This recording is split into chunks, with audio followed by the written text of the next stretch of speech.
para, pa. Hola, esto es La Mágica Historia. En el video pasado me dejaron un comentario que... ¿cómo era? Algo así como que en realidad, por este tema de las 5 razas que comentábamos en el video pasado, y que a lo mejor quizás tuviera la posibilidad de que en vez de razas fueran culturas o civilizaciones. Sí, pues.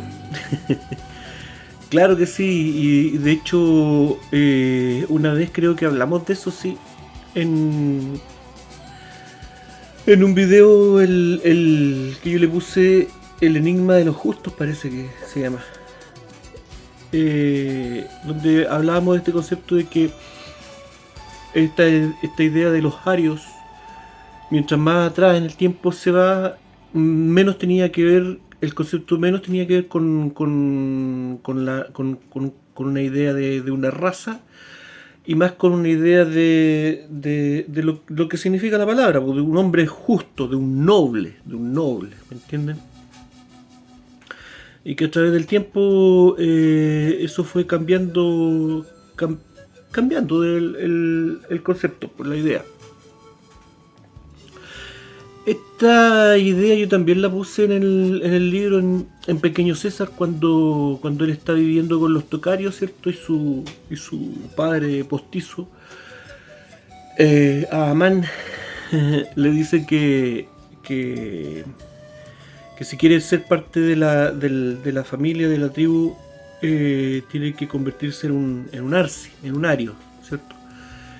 Y para eso tiene que demostrar que es un hombre capaz y con ciertas características para poder tener el honor, ¿cierto?, de estar viviendo como una familia, como un arsi más dentro de los tocarios. Y ahí, cierto, Pequeño César empieza a probar con varios oficios del pueblo y le va mal, pues le va como las huevas. Porque ¿qué es lo que le falta? Le falta paciencia, pues no tiene paciencia y no tiene resistencia a la frustración. Entonces, solamente cuando él logra dominar esas características, ¿cierto?, con este pedido de trabajo que le llega medio forzado de empezar a momificar personas, y logra sobreponerse a sus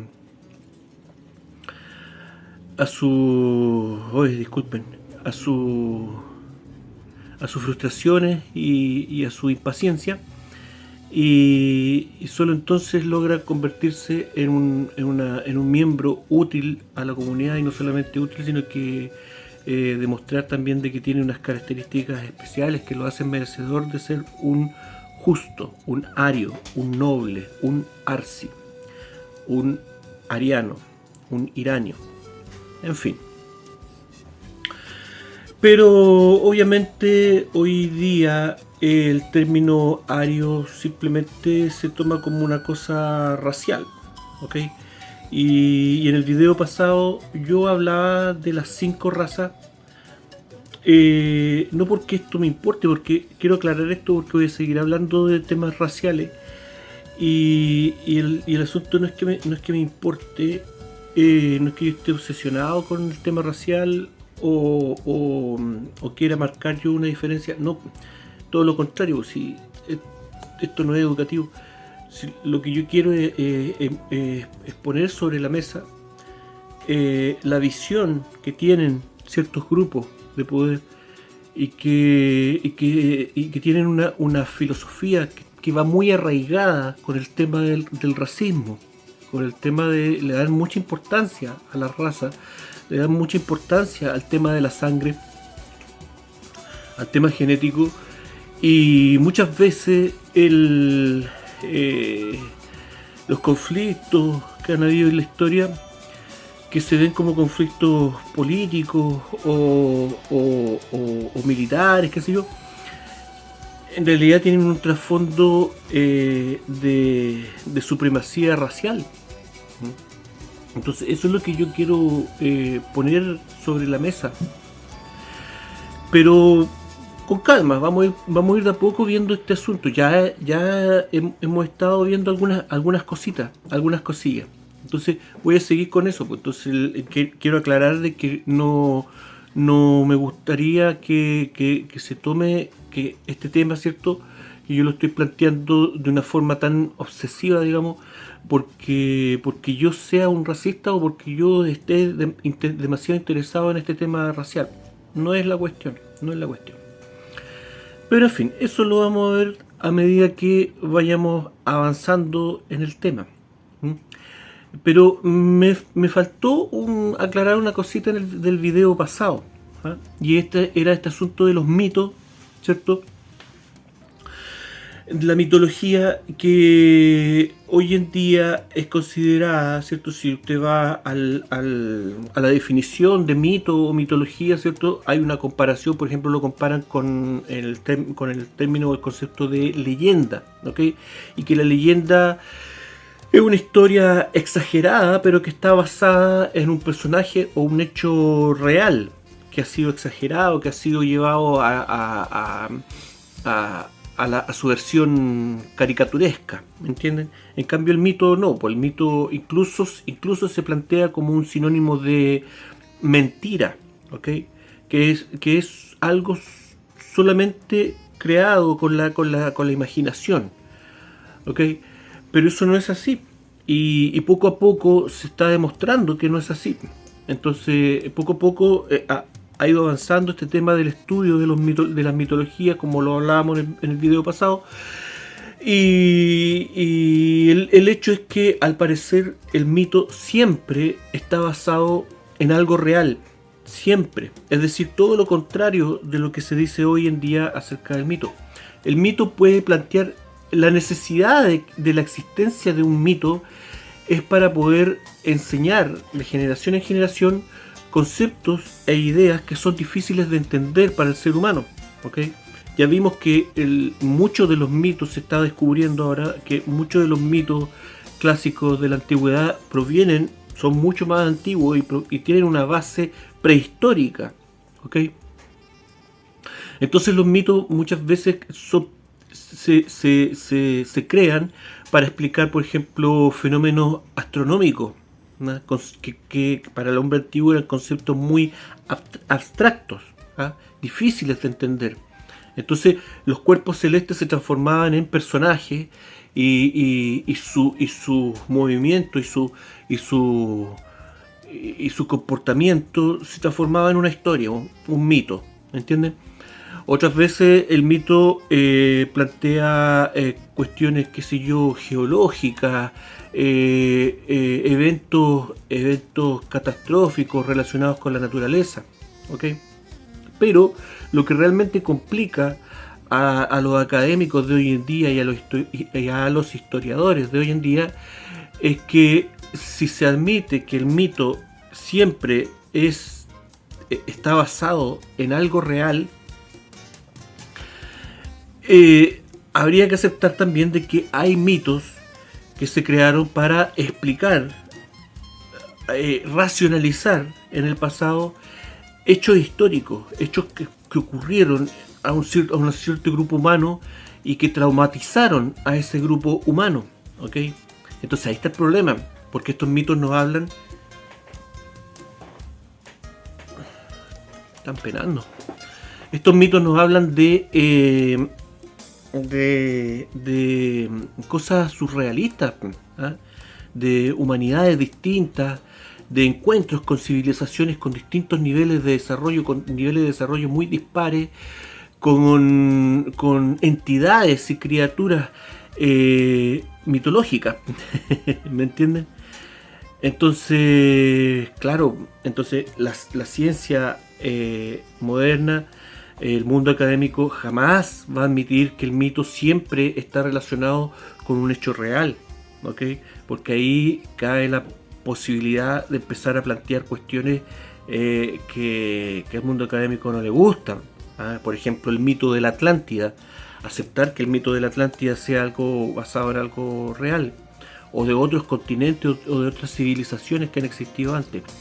Y ahí quería llegar, porque hoy día en la mañana me encontré con una buena noticia, por lo menos para mí. Y es que en Tunquén, no me pregunten dónde queda en la comuna de Algarrobo, en la quinta región, acá en Chile. Encontraron una docena de esqueletos precolombinos de origen polinésico. ¿Cómo te quedaste? ¿Cómo te queda el ojo, guachito? Claro. Y yo en ese momento leí ese título y bailé una cueca. ¿Por qué? Porque claro, pues si es lo que he venido planteando hace mucho tiempo. No solamente yo, obviamente, muchas personas con un poco de sentido común solamente. ¿Ah? Y recuerdo, ¿cierto? Ese video que hice hace un tiempo atrás, que es el que tiene más visitas del canal, tiene como 15.000, 16.000 visitas. Ese video, insisto que los mapuches no tienen origen americano, ¿cierto? Que vinieron de algún punto del Pacífico, ¿ok? En un tema ahí cruzando tal vez todo el océano Pacífico. Y que me han dejado un montón de cuestiones, ¿cierto? Me han tratado de lo peor. Un tipo me colocaba y decía que ya el título era ridículo, ¿eh? Obvio que no son americanos, y de hecho te informo, me decía el tipo, que todos los indígenas no son americanos, porque todos pasaron por el estrecho de Bering, vienen, ¿cierto?, de Siberia, y de ahí llegaron. Entonces no son, el origen del hombre no es americano. O sea, el gallo nunca entendió que el título que yo colocaba era porque para enfrentar esta otra teoría que dice que los mapuches, cuando llegan acá al Biobío y se instalan acá, ¿cierto?, vienen desde el Bajo Brasil, como decían otros caballeros por ahí, ¿cierto? Entonces el título tiene relación con esa idea. Pero en fin, eso es lo que pasa cuando la gente escucha lo que quiere escuchar e interpreta las cosas. Yo también muchas veces no me sé explicar bien. En fin, me da lo mismo, ¿ok? Porque a partir de este hallazgo, de estos esqueletos, en la quinta región, que los encontraron en un predio particular, ¿cierto? En fin, y que están en buenas condiciones, están prácticamente completos, lo que hace que el estudio de estos esqueletos sea aún más completo también. Y comenzaron, ¿cierto?, a mencionarse cosas en forma académica, pues. Claro, pues que en realidad sí existe la posibilidad de que haya un ingreso, ¿cierto?, de esta raza, de esta genética transoceánico, considerando, ¿cierto?, porque nunca van a admitir lo que no quieren admitir, pues. ¿Me entienden? Entonces por eso los polinésicos eran realmente muy buenos navegantes, muy buenos navegantes. Entonces no es de extrañar de que hayan arribado oleadas de polinésicos a América en algún momento y se haya producido, ¿cierto?, toda una mezcla racial a partir de ahí. Bueno, llama la atención de que los estudios genéticos no plantean esta cuestión, pues, o sea, ahí vemos cómo los estudios genéticos se pasan por alto cosas que después tienen evidencia física, ¿ok? También se planteaba ahí a raíz de este hallazgo, ¿ya? Recordaron que en la isla Mocha a principios del siglo XX ya habían encontrado cráneos de origen polinésico, ¿eh? Algo así como 3 o 5 cráneos en la isla Mocha, aquí en el área aquí de Talcahuano.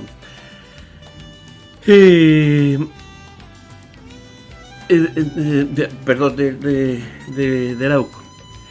Y también, ¿cierto? Recordaron también de que, claro, pues de que a la llegada de los conquistadores acá a la zona, los indígenas, por ejemplo, ya tenían gallinas. ¿cierto? En los mapuches y sus gallinas coyoncas de huevos azules, ¿cierto? Y la gallina coyonca, ¿con quién está? ¿Dónde más hay gallinas, estas gallinas feas, pelúas, que ponen huevos azules? En ninguna otra parte, pum. Solo en el Tíbet, en Nepal, con la gallina nepalesa y la gallina coyonca. Claro, ¿cómo llegaron, ¿cierto? Eso no se conversa, eso no se habla. Pero ahora que encontraron estos cuerpos, ¿cierto? Estos esqueletos polinésicos, una docena, que ya habla de un número que no es despreciable, comienzan a recordar todas estas cosas, ¿cierto? Que les son un poco incómodas. Pero bueno, pues si los polinésicos eran súper buenos navegantes. Sí, pues súper buenos navegantes. Y eso cuando plantean ese asunto de que los polinésicos habrían llegado navegando, ¿cierto? Desde Hawái, qué sé yo, no sé. Yo recuerdo, con eso me vuelvo a recordar de que la ciencia lo que más tiene son argumentos, tiene argumentos para todo. Pero lo que le falta y lo que prácticamente no tiene es sentido común, simple sentido común.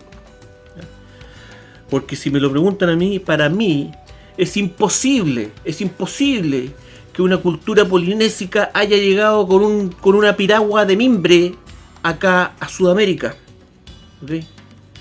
La isla más cercana está ahí, Isla de Pascua. Y está a un continente de distancia de la costa chilena. Ni por muy buenos navegantes que hubieran sido, ni por muy buena cueva que hubieran tenido, se mueren de hambre, se mueren de sed en el camino, se hunden, no llegan. Entonces, ¿qué es lo incómodo acá? El tener que admitir que habían porciones de tierra, islas o porciones de tierra a lo mejor más grandes que conectaban de alguna manera, ¿cierto?, hacia el Pacífico, ¿cierto?, hacia con Sudamérica. Es decir, habría que admitir la existencia del continente Mu, de Lemuria y los lemurianos y todo eso que es un mito, obviamente, una mentira, un mito. Entonces no podemos, por nada del mundo podemos admitir que un mito tenga algo de veracidad, porque de ser así tendríamos que admitir que realmente los mitos son creados a partir de eventos, hechos reales. Y si es así, hay un montón de cosas por explicar. No. Pero yo aquí sentadito veo como los cadáveres de mis enemigos pasan frente a mí. Porque el tiempo sigue pasando y se sigue acumulando cosas y más cosas que simplemente nos dan a entender con sentido común de que muchos de los temas que se están descubriendo hoy en día ya estaban relatados y descritos en los mitos de la antigüedad y de la prehistoria. Y que tendríamos que tomarlo un poco más en serio y echarle una miradita para ver qué tanto la mitología nos puede ayudar a entender este mundo, esta realidad en la que estamos inmersos. Pasó mi hija por ahí, ese era el fantasma. La pasás por acá.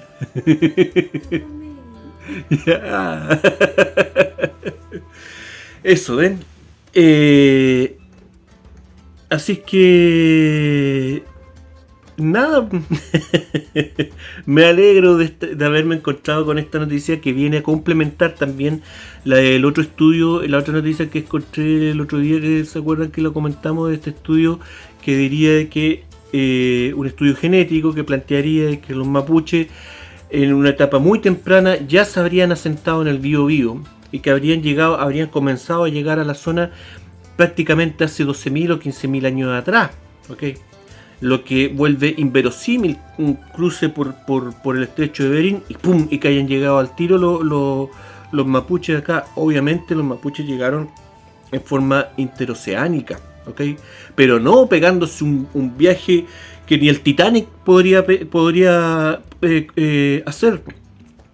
No, habían porciones de tierra, ¿cierto? Lo que nos cuenta la mitología acerca del continente Mu. Muy bien, dejémoslo hasta aquí.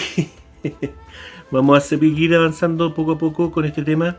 Les debo, ¿cierto?, en la continuación del tema de la apropiación cultural y la absorción cultural, que también tiene cosas ahí muy que nos dejan pensando, ¿ok? Pero con calma, vamos con calma en este asunto. Gracias, esto fue La Mágica Historia, que estén todos bien, cuídense mucho.